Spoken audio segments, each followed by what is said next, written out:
You're listening to Love Talk Live with the relationship expert, Jaime Bronstein, only on LA Talk Radio. Hi, welcome to Love Talk Live. Today is going to be an amazing show. I have my amazing friend, Linda Schwartz, with me here today. Hi, everybody. She is incredibly dynamic. She is. You're being very nice. She really is. I only speak the truth. No joke.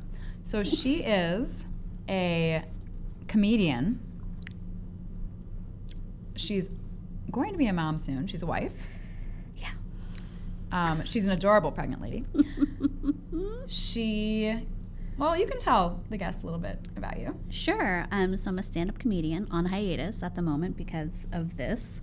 I also have a podcast called She Shed Comedy, and it's a podcast dedicated to empowering and educating women who are pursuing a career in comedy. Basically, I created that podcast for myself to support myself. And how did you get the She Shed idea? I think it's a good thing to talk about. Sure.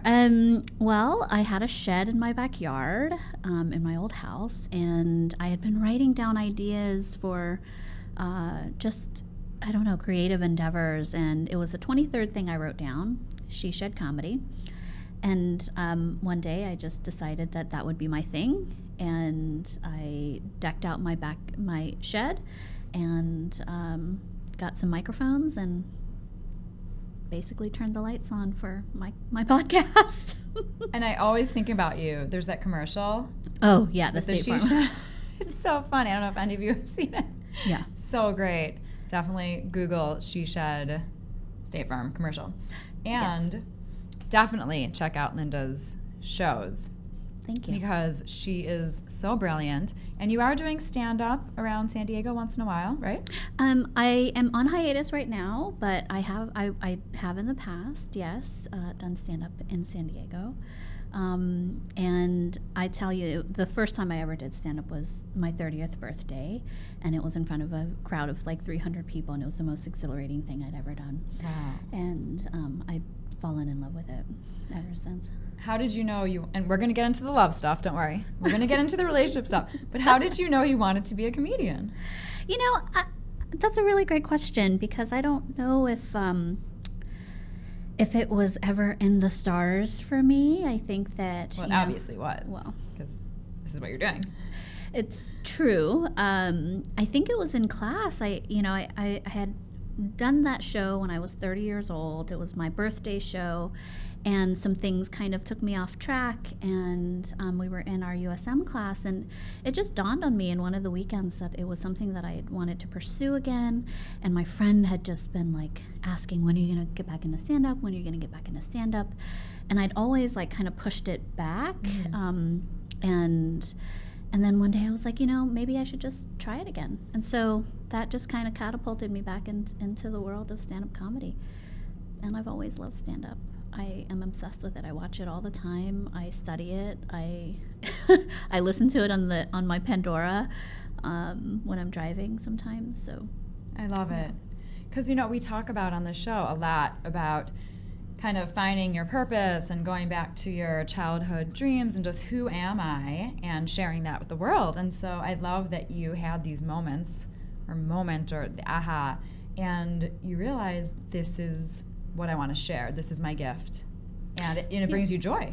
It does. I absolutely love it. It's probably the most frightening thing to do. Yeah. I have a lot of stage fright from time to time. So just stepping into that is really, it's what I like to call stand-up comedy is, personal development course in action. And I love personal development and pushing myself and challenging myself to do new things. And so, but comedy doesn't come naturally to me. I have to work really hard at it. But don't you feel like if you're a comedian, there has to be some organicness to it? Sure. I mean, or else you wouldn't want to be a comedian. Yeah, for a lot of people, it just comes naturally. And I think sometimes, if I'm relaxed and, my husband thinks I'm the funniest thing in the world, but, I think he's a little biased. But yeah, I think that it is in It does come organically sometimes, but sometimes I have to work really hard at it. And do you feel like, and another thing that we can relate to the show is that we talk a lot about being vulnerable. And I feel like being a comedian, you don't have to be, but it helps if you're vulnerable, right?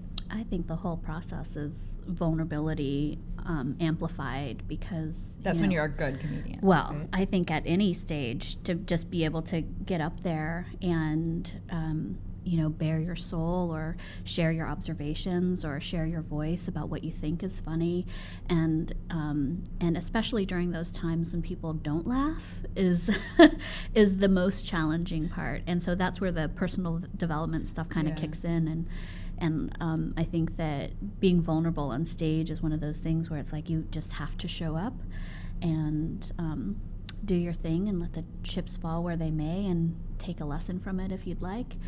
And I like I said, comedy, I think, is a personal development class in action. Do you feel like you've always been vulnerable, or did you have to? You had to practice Oh, it. no. Yeah, vulnerability is not my forte. I think I had a lot of, I just did an interview a few weeks ago, and we talked a little bit about, my life story and things like that.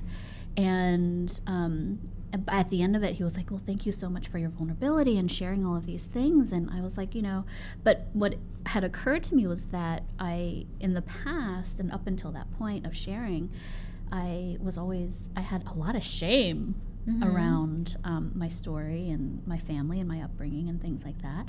And so just being able to share it after reconciling it is, I think, it's a big deal. Well, I commend you. Oh, I acknowledge you for everything you're doing. Thank you. And so Lynn does also, besides for a comedian, she also is in a relationship and she's married and has a lot to say about relationships. So we can kind of jump right into these beautiful discussions. Sure. So Linda's going to start off by talking about how she recommends calling in your love light. And we were kind of emailing back and forth talking about this, and I love how you call it your love light, not just your love. Yeah, because I think, there's a brilliance in relationship and a radiance that naturally occurs when you find your person. And that's kind of why I call him my love light, and also, there's a lightness to our relationship. We make each other laugh every day. We laugh with each other every day. So important. Yeah, and I don't know if I have a recommendation on how to call in my love light, but I can share my story a little bit. We want to hear her story. It's such a good story. And anybody out there who has not found their love light yet, listen in closely, because there's some really great nuggets about, I'd say, following your intuition and maybe getting out of your comfort zone and getting off your couch, right? Yeah. Because her story is about getting off her couch also.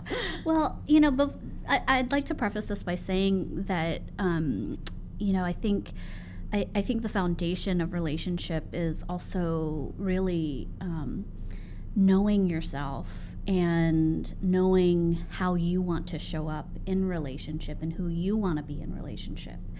And before I met my husband, I was, doing a lot of personal development and spiritual work.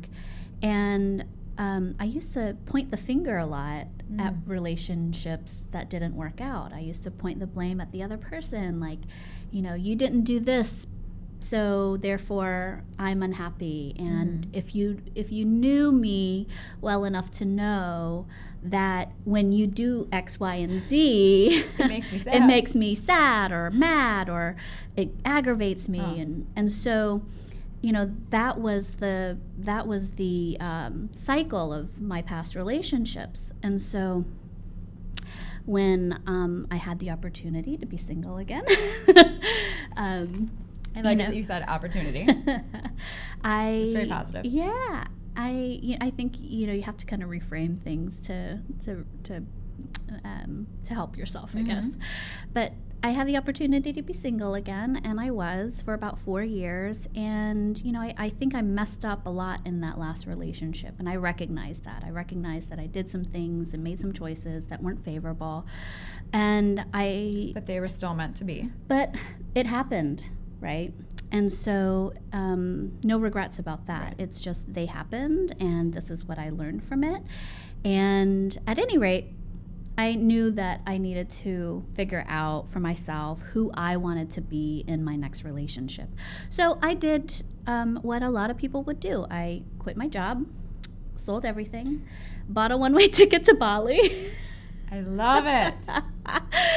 And actually, I bought the one-way ticket first. Bali seems to be where a lot of people go to find themselves. It really does. It's a spiritual center. It's like the island of the gods, they say. But I bought the one-way ticket first, and then I quit my job, and then I sold everything. So I did all that, and then I ended up coming back a few months later to San Diego, and I decided that I would move to the mountains, which I did. I moved to this little town called Idlewild. It's about, I think, 2 hours from here. From LA. From LA. And, I just decided to simplify my life. Everything I owned fit into a suitcase and a carry-on bag. I rented a furnished cabin. So basically, I became a recluse. Which is so interesting, because when I first heard this story, I was thinking, you're single, you have an intention to find your soulmate, but yet you're not really meeting a lot of guys. Right. And if you did do the apps, there aren't a lot of bars or restaurants. So that part of the story is really interesting to me. But I love that you did that, because you were honoring your soul. Well, and my intention was really to just get reacquainted with myself, because I was working so much. I didn't have a lot of time I just felt lost. I felt lost within myself. I felt like I had let a lot of things go, my body, my health, my spirituality. I felt really disconnected. I felt like I was just in this space of darkness where I just needed to get reacquainted with who I am as a woman. And but I knew that I wanted to be in relationship, but I also knew that I had to heal some things within myself so that I could attract the right person to me, because it seemed as though I was attracting all the wrong men. But that might not be the case. I may have just been showing up as a different person than I wanted to be, and it wasn't compatible with the person that I was with. Your outside experiences were reflecting your inner reality. Correct. And then you changed that. Yeah. So my intention when I moved up to the mountains was to just get reacquainted with myself, and to work on who I wanted to be in relationship and how I wanted to show up in my friendships, in my love relationships with myself, learning how to say no to things that I didn't want to do, and really creating healthy boundaries for myself in terms of how I relate to other people. And so I did a lot of work. I was involved in the spiritual women's circle that met every week on the phone, and we had questions and things that really helped me to do the work and get reacquainted. And so anyhow, I remember I had my friend up to Idlewild. It was November. We have a tree lighting ceremony, and I just remember talking to her, and I said, "I'm so ready, Nikki. I'm ready for a relationship, and I'm ready to start a family." And that was, I think, in 2014-ish. And so, but because I was in this little town, I don't know if you've ever grown up or lived in a small town. Word travels fast and people talk. And so I knew that I didn't want to date anybody on the hill. So we call Idlewild the hill. And so that was kind of a restriction that I put on myself. Stay away from Linda. If you live on this hill, she's off limits. Exactly. I'm off limits. There's no way this is going to happen. So anyhow, I would, attract guys who would come up and go climbing or whatever, and I would meet them out, and And can I just say, I'm imagining Linda as like Rapunzel, and she has really long hair, you can't tell. Like, Linda's up on the hill, like, she's not going to date any of the peasants, any of these peasant men around her. They start going up the hill. Nope, you stay down. So that's like the whole image I'm getting to. Okay. So yeah. Rapunzel. So, yeah. So I let my hair down, and, you know, all these men would climb up. No, I'm kidding. And, you know, it was just one of these things where I just kind of restricted myself a lot. And every night I would be like, I'm ready.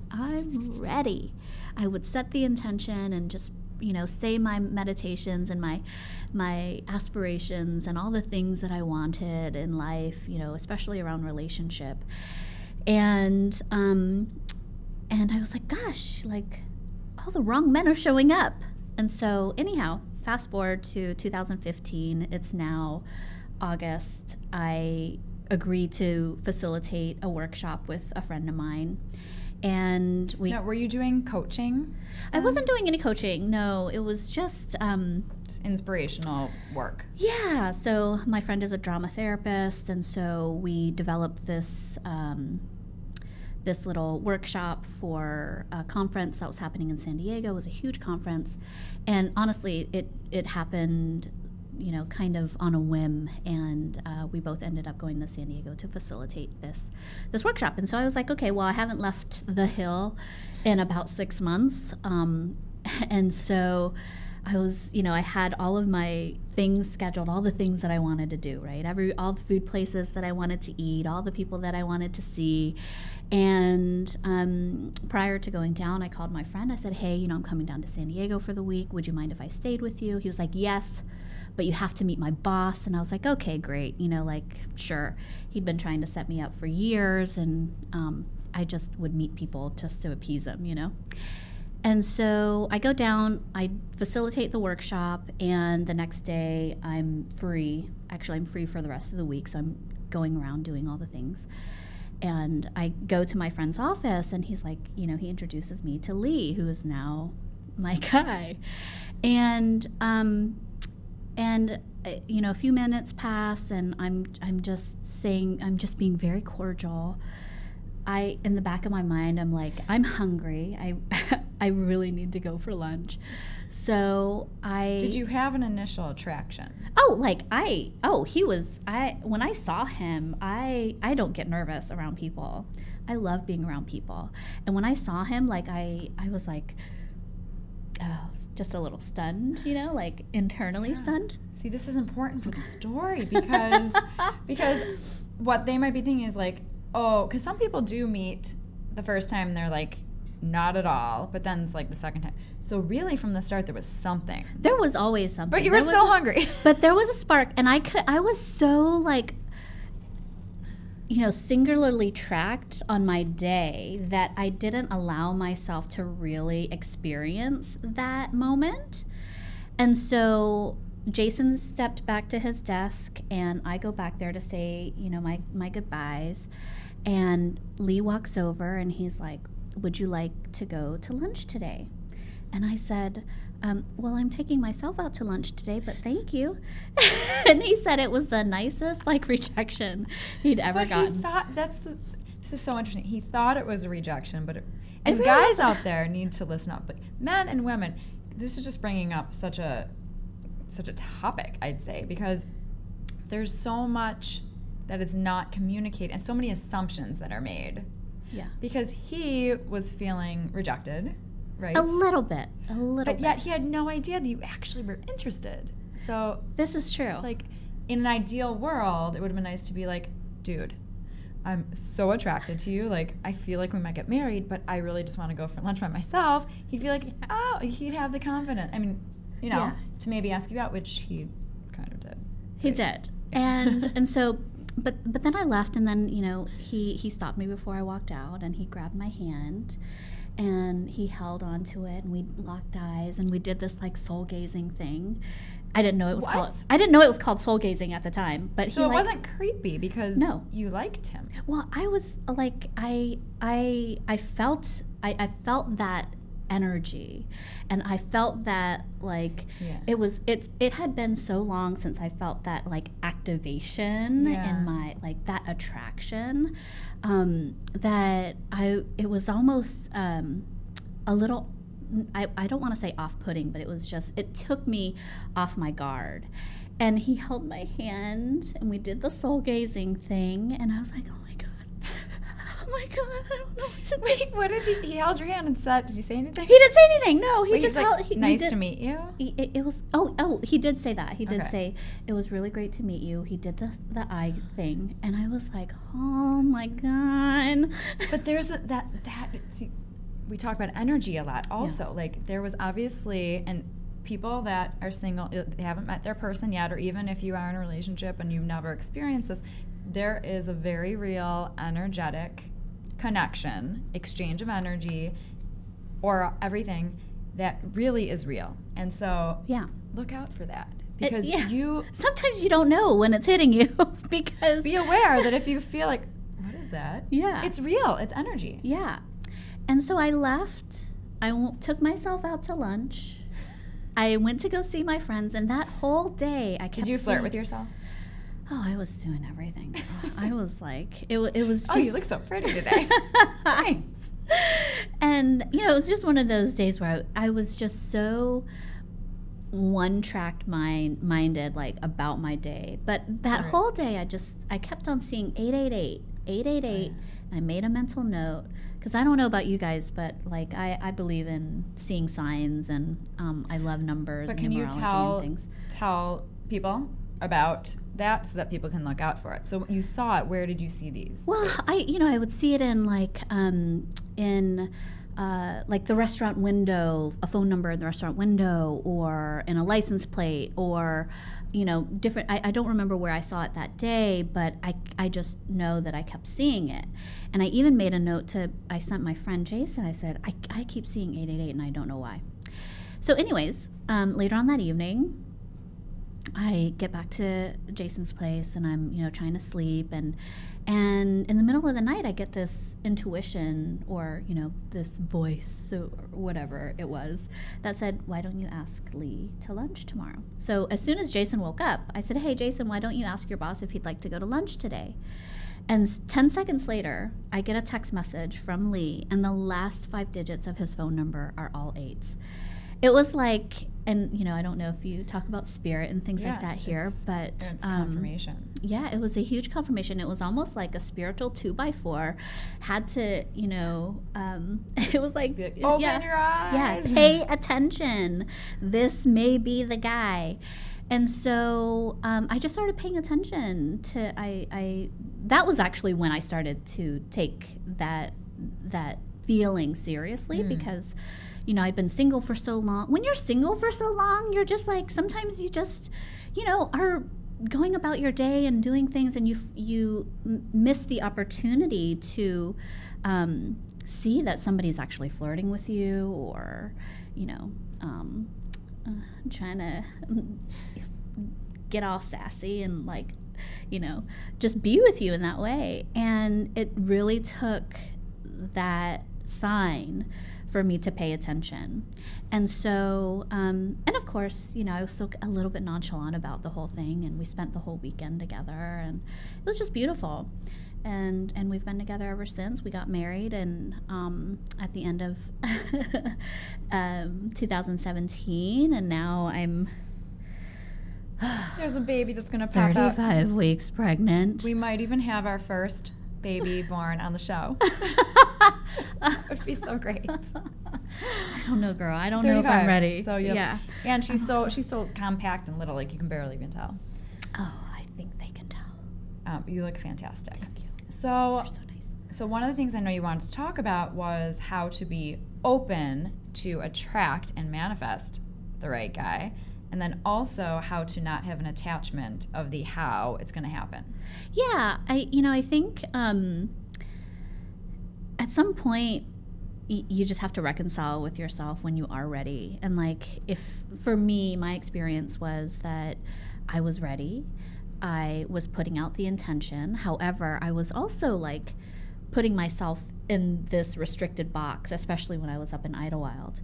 But then, you know, you get to a point where you just have to follow that intuition and the impulses that come forward. Like, for me, the other limitations that I put on myself was no apps.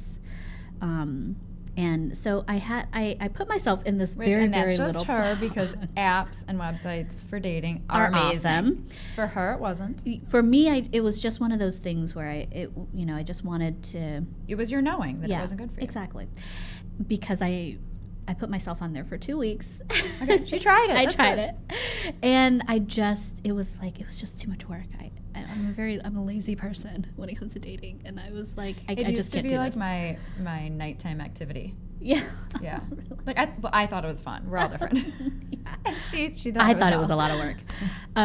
So there were, I just knew that I just had to show up. I had to put myself out there, meaning leave the cabin, get off the hill, and go out and be in the energy of people, and just being open to seeing the signs, whether that is, an introduction from a friend, or if you're doing the apps, being just open to conversation and open to sharing yourself, and being open to showing up the way that you want to show up for your next relationship. Yeah, and I feel like as people just are in this dating world, and it's like becomes so monotonous and just like routine and dating, this is my story, that it's almost like people don't stop to realize, am I showing up as my authentic self? Am I showing up to be able to attract the right person for me? Yeah. I think there's a lot of fear also around, attracting the wrong person because of our past experience in relationship. And that's what I mean when I say, doing the work and figuring out who you want to be, and who you want to show up as in your next relationship. Because for me, and I'll give you an example, one of the values that I love about what my husband and I have is that I'm super, now I'm just, I'm committed to being incredibly level-headed when it comes to disagreements. In the past, there was always this heated exchange, and I always hated myself afterward. I always had a lot of negative feelings and negative self-talk about how I showed up in a disagreement. So, with Lee and myself, we still have our disagreements. Because it's human. It's human. Normal. However, my commitment to myself is that I show up in a way that is loving and kind, open, and, just receptive to what he's saying, and arguing about the point and not each other, right? If we're disagreeing on a topic or a subject or whatever it doesn't is, get personal. It doesn't get personal. And it used to be that it was always the other person's fault. Well, you did this and blah, blah, blah. And for me, it never worked. And I always felt a certain way about myself. And so that's what I mean when I say, being committed to showing up in a different way. And that's the commitment that I have with myself for my husband. And that took a lot of work. It takes a lot of work and a lot of time. Because there are days when the sass, I'm from Savannah, Georgia, and when the sass wants to come out and be like, I know you just didn't say that. So I have to take a minute and be with myself and really get into the energy and really, and sometimes it's challenging, but and when somebody's being mean to somebody else or says something not nice, it's never about you, it's about them. Right. So, but that also takes a lot of time. Yeah, and it diminishes the relationship over time if you're a couple. Saying you. Right. Yeah. So, so anyhow, and I think when you're putting yourself out there, when you're showing up as the person that you want to be, and you're open and receptive, and you're just following that intuition, the how doesn't matter. Sometimes we project or vision, right? Like we have this vision of how it should happen and how we want it to happen, and sometimes, most of the time, it doesn't happen that way. And if it doesn't happen, yeah, it usually never does. Yeah. And sometimes there's an attachment to that. Right. And we get upset, or, well, I always thought that it would happen this way. Yeah. And in reality, you know, if we can stay open and just have that non-attachment, and how it shows up, it'll show up and it'll just take you by surprise, and it's the most lovely and delightful feeling ever. Yeah, and I think that being open is really one of the biggest keys to attracting the right person for you. I had a client who, he was getting older, not like, 105, but he was getting up in his late 30s, and he was saying, because like in the dating world, although guys can go a lot longer. Yeah. But he was feeling older, And he was saying that he did not want to date a woman who had children. And I said, okay, you're 38 years old. There's a very good chance that the single women out there, most of them have already been married and they have kids. Or, or maybe they were even single and decided to have a baby, So could you see yourself being open to that? And it took a little work, but he eventually became open to it, went on some dates with some women with children, and it's not even like that, just that opens up your world. Like, he's going to meet, like, his meant-to-be wife, has a child. It's that when you take that step to just be open, Spirit rewards you. Yes. Like, oh, now I see you're open. Now you see you're open. I'm going to get you the right person for you. And, I mean, in that example, you just never know. He might fall in love with these kids. Yeah. Exactly. And he may have figured something out about himself, like he's a great dad or stepdad or whatever. And yeah, he might learn something about himself. Being open. Yeah. And also, like, the attachment thing, I like that you talk about not having an attachment to the how, and then I'd like to add not having an attachment to the outcome, So once you meet that person, we were just talking about fear, if there's that fear there, oh my God, it's going to end. It's going to end. Like, when you find yourself really liking somebody, it's going to end. It's going to end. It almost becomes a self-fulfilling prophecy. But if you don't have that fear and you say, I really like this person, I'm just going to trust if it's supposed to work out, it will, and not have an attachment to the outcome if we're supposed to be together or not. Or if we're going to be together or not. Right. Well, and I think you touched on something there, because the self-fulfilling prophecy, like when we feel undeserving or unworthy, we start to project our own fears onto the relationship and then play out all of our old beliefs in relationship, right? Yeah. And that's kind of when we start to say, oh my God, I'm totally messing this up. And then that's when it starts to unravel, because we're projecting our old self-belief about who we are and who we used to be in the relationship or in past relationships. Like our past relationships are showing up in our current relationship and just ruining things. On like a rational level, that is ridiculous. So, but we've all been there in the past, God, I used to live that life. We've all been there. And so, but if you really look at it, it's literally ridiculous, because the past does not exist anymore. Let's give the present a shot. Let's give this new person a shot, and let's show up as ourselves so they can show up as themselves. Yeah. Easier said than done, but very possible.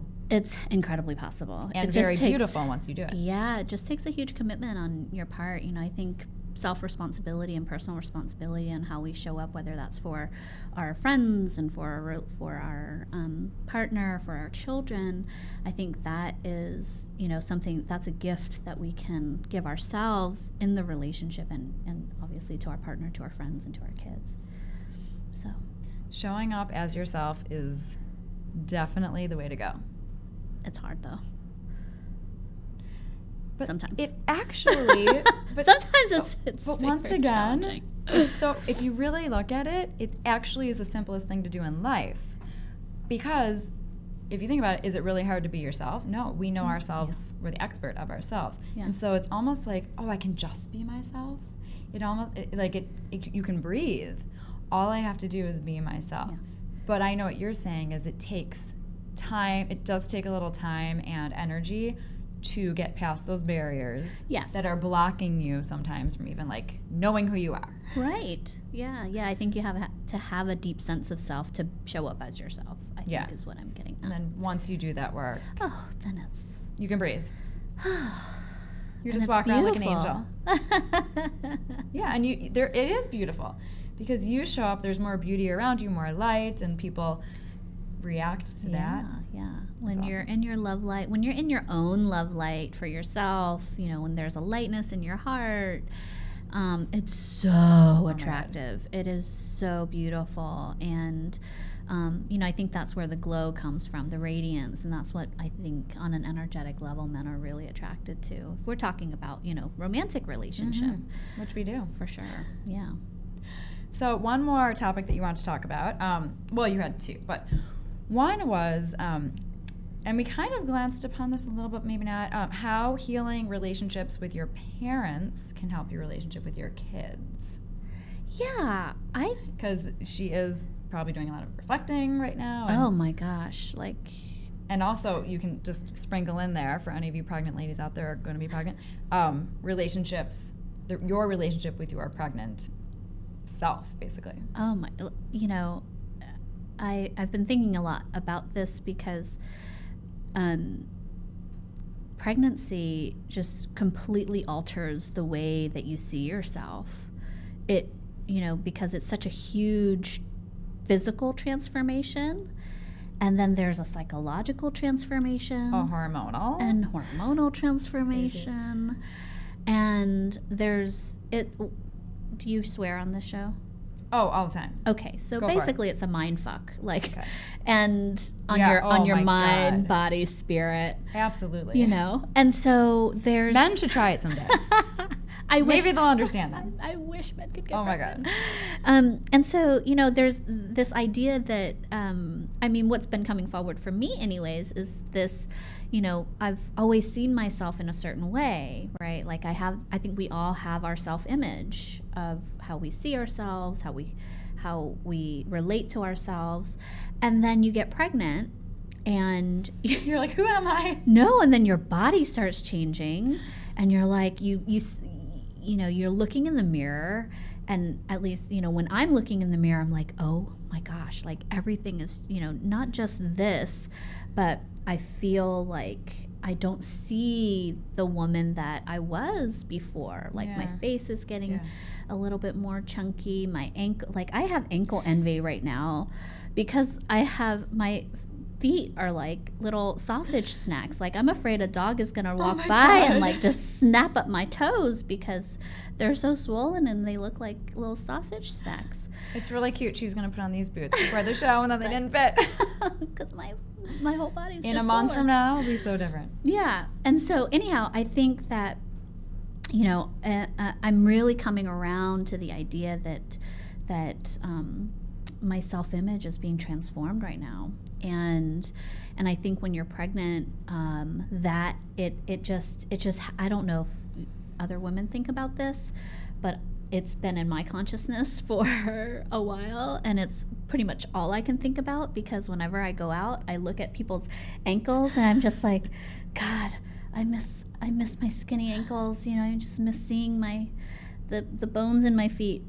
But at any rate, it's really it really is a mind fuck, and I'm going through this thing where I feel like just my whole entity is transforming, and I don't know how to deal with it sometimes. Some days I'm feeling great. Other days, like my hands are, I've been dealing with carpal tunnel, and so even that is really uncomfortable and disconcerting, because I'm like, God, I just Want your hands back? Yeah, I just want my hands back. And then I catch myself, all of this negative self-talk. It's automatic. I think, my God, I feel enormous, and I thought that I never had body issues, and all of a sudden I got pregnant, and all of these body issues are showing up, and it's very confronting. And it's like I'm healing those things within myself, and it's been very, I think the problem with pregnancy is that it's the hormone shift, the brain shift. So many things change, and it's like while you're going through it, it's almost like you go through a psychosis, kind of, because you can't talk yourself out of certain things. Well, you can't. You have. I mean, you like, can't talk yourself out of being pregnant. I mean, when you are having like the negative self-talk, or like you're looking at something in a certain way, and you're like, no, I know it's true. It's definitely true. Yeah. And then you're worried that you're going to feel like that forever. So, but the good news is that when you have the babies, slowly the months go on. Yeah. And slowly your body gets back and your mind gets back. But the even better news, because I felt the same way. Like, I personally felt like, I didn't know who I was. I felt like I lost myself. But the beautiful thing is that you not only ultimately get back to yourself, you get to the 2.0 version. That's great. Because you are showing up as, I'm giving you hope. Thank you. You show up as a new person because it's a new role. It's the most life-changing role of your life. But then all of a sudden it's like this empowerment, which I know you already have, but it's even more empowerment. You're just ready to attack the world, share your gifts with the world, and you have this little new body that's there to be like, yay, mama. I know. It's so cute. Yeah, I can't wait. But also, I think we touched on like healing relationships with our parents. Yes, with your parents. And now, did you do this? Is this in relationship pregnancy or love relationships? Or both?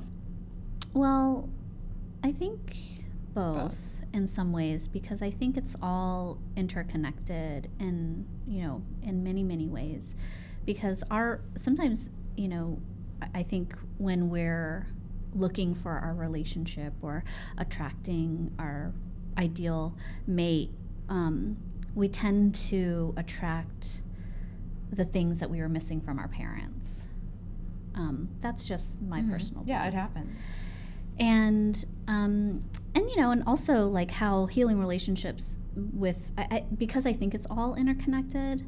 I knew that before I had kids, I really needed to heal my relationship with my mom. Aww. And that was one of the relationships that I've been able to just make healthier. Not perfect yet. It's not perfect yet, but and better. It's a lot better. And I used to not want to get married. I didn't want to have kids. And what I realized out of those years was that I was scared I was going to turn out like my mom. And so it was like all subconscious. It was all subconscious, and it was like, if I would rather never have that experience of having children than risk the idea of showing up like or being like my mom, because it was very painful, and there were so many painful experiences in my youth that it just locked itself into my subconscious. But once I started healing that and admitting to myself that nothing like my mom, and also going through the healing process with her. Did you guys do therapy? We didn't do therapy together, but I've done a lot of personal development work, and I went to her and basically, mended things, and now we have a healthier relationship. We have healthier boundaries. It's not perfect, but I also recognize that my relationship with her is better than it used to be. And it really has opened the door for me to really acknowledge myself as a mother, and acknowledge myself as someone who is capable of loving and caring for another human being, and doing that in a healthy, respectful way. Because of the relationship that we had, it was very tumultuous. It was like psychologically damaging. There was a lot of fighting when I was younger. So now it's like we can actually speak to each other civilly and in calm, in calmness and respect and love, and that wasn't possible before. And I think that having that healing really opened up my relationship with my husband as well, because I don't know. I just feel like it's all interconnected because It is. just having peace of mind and peace in my heart around all the issues that I used to have. Yeah, and when we resolve our issues that we have with anybody, then it also just helps our own growth. Right. And the success of all of our relationships. This is true. Yeah. Yeah. As I'm sitting here, I'm just thinking about how you're just going to be an amazing mom. Oh, thank and just how happy I am for you that you acknowledge, because people don't realize how much our relationships, our even non-romantic relationships, like familial relationships, can really affect bringing in the one, and or if you already are in a relationship, it can affect your romantic relationship. So healing, I love that you brought this up, because healing any type of relationship that you have in your life, the goal is to heal all of our relationships.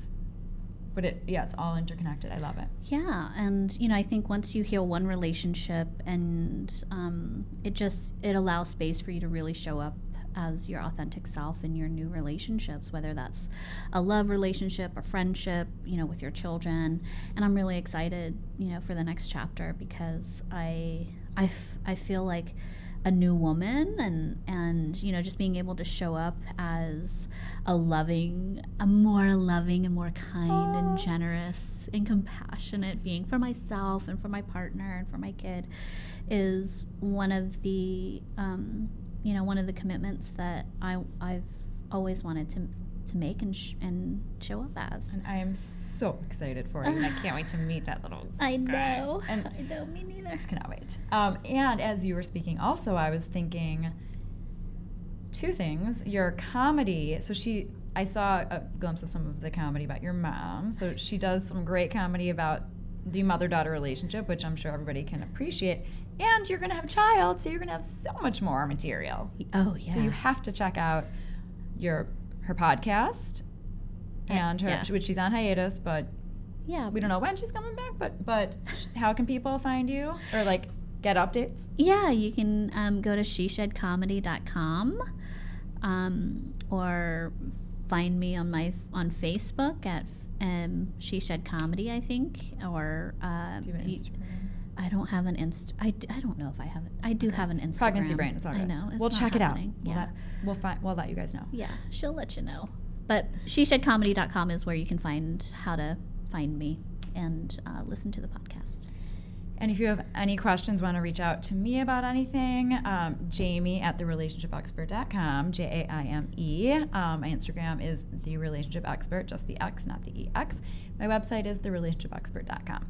So feel free to reach out with any questions. If you ever have any topics that you'd want guests to talk about in the future, or just any questions in general, I'm here to answer them. Or any questions for Linda. Thank you so much for joining us today. This is fun. She's amazing, and I knew you'd be awesome. So Oh, thank you. Thank you for doing the show. Thanks for having me. And thanks for joining us, and we'll see you next week.